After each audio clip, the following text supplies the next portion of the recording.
కంద వంకాయ పులుసు పెడుతున్నాను. అందుకు కంద ముక్కలు నీళ్ళలో వేసి ఉడికిస్తున్నాను. చూడండి, కంద ఉడికించేటప్పుడు ఉప్పు పసుపు వేసుకోవాలి.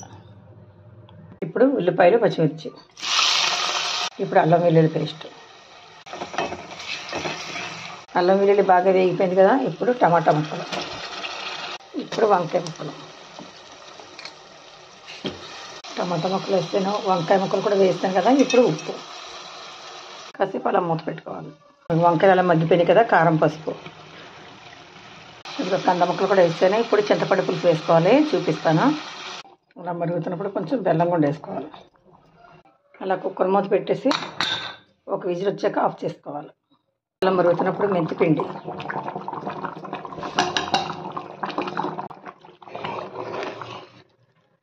లాస్ట్ కొత్తిమీర, కరివేపాకు. కంద వంకాయ పులుసు రెడీ.